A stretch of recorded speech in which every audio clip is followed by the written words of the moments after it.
Friends, welcome to my channel live in glory. So आज हम सीखेंगे, एक तरफ मैंने इनकरेक्ट सेंटेंस लिखा है और दूसरी तरफ करेक्ट सेंटेंस। तो आपको इनकरेक्ट को करेक्ट सेंटेंस में लिखना है। Let's start now.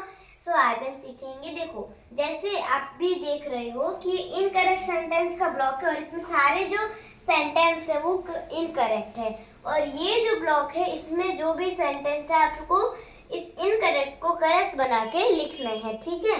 तो हेडिंग है incorrect sentence and correct sentence. Correct sentence इस साइड में।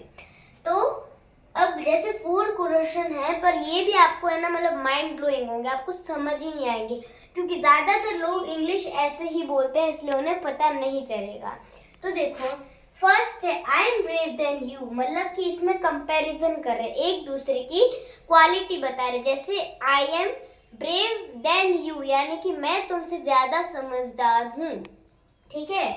तो अब इसमें क्या करना है, आई एम ब्रेव, ब्रेव लिखा है। अब यहाँ पे कोई कोई बोल रहे ब्रेवर आएगा, तो आप सोचते रहिए इसका आंसर। इसका आंसर ऐसे होगा, I am more brave than you, I am more braver than you. Braver भी आता है, ब्रेव भी आता है, आप जो चाहे।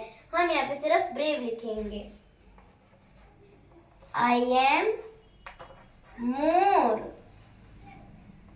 braver लिख देते हैं, braver than you, ओके। तो आंसर क्या है, I am, ठीक है, यानी कि मैं तुमसे ज्यादा बहादुर हूँ, ठीक है। फिर है he is braver than you। अब इसमें जो एक पर्सन है वो 2 पर्सन्स की क्वालिटी बता रहा है, यानी कि 3 खड़े हैं, एक उन 2 पर्सन्स की क्वालिटी बता रहा है। जो पहला क्वेश्चन था इसमें 2 पर्सन्स एक दूसरे की क्वालिटी बता रहे हैं, और थर्ड में 3 पर्सन्स है और एक पर्सन 2 लोगों की क्वालिटी बता रहा है, ठीक है। तो he is braver than you. अब इससे करेक्ट कैसे करना है, ही इज मोर, यहाँ पे जो ER है इसे कट कर देना है। He is more brave than you, ठीक है। He is more brave than you, यानी कि वो तुमसे ज्यादा बहादुर है। लास्ट में हम इनको वापस से समझेंगे जिनको डाउट्स हो रहे हैं, ठीक है। फिर देखो, he is smarter than clever। इसमें जो है 3 पर्सन ही है, 2 की एक क्वालिटी बता रहा है, एक पर्सन 2 की क्वालिटी बता रहा है, ठीक है। अब जैसे वो उसके सपोर्ट में तो बोलेगा ही इज स्मार्टर देन क्लेवर। वो बोल रहा है कि मैं हूँ स्मार्टर देन क्लेवर, बोल रहा है no, he is smarter than clever. तो क्लेवर का मतलब होता है सीधा साधा, स्मार्ट यानी एकदम अच्छे से स्मार्ट, ठीक है, अच्छा दिखता है, ओके। सो क्लेवर यानी चतुर। तो he is smarter than clever. तो इसे आपको कैसे करना है, he is more smarter than clever, he is more smarter than clever, is more smarter than clever, than clever, ठीक है। तो अब जैसे हम ऐसे बोलते हैं कि ही इज स्मार्टर देन क्लेवर, अगर वो इतना ही, मतलब जो पर्सन है उसकी इतनी ही तारीफ करना चाहता है तभी हमने मोर लगाया है। अगर वो सिंपल सा स्मार्टर देन क्लेवर है तो फिर हम ऐसे लिखेंगे, he is smarter than clever.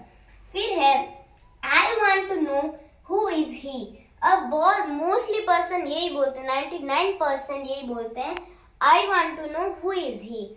अब जैसे हमें जानना है कि वह कौन है, तो हम ऐसे बोलेंगे ना, I want to know who he is, यानी कि मैं जानना चाहता हूँ कि वो कौन है, ठीक है। तो इसे हम ऐसे बोलेंगे, I want to know who he is, यानी कि वह कौन है, ठीक है, हु ही इज। अब जैसे हमने सिर्फ बोल दिया आई वांट टू नो को हटा के हु इज ही, तो वो तो माना नहीं जाएगा उसमें कोई, क्योंकि आगे कोई ऑब्जेक्ट ही नहीं है, इसलिए हम बोलेंगे I want to know who he is. I want to know who he is.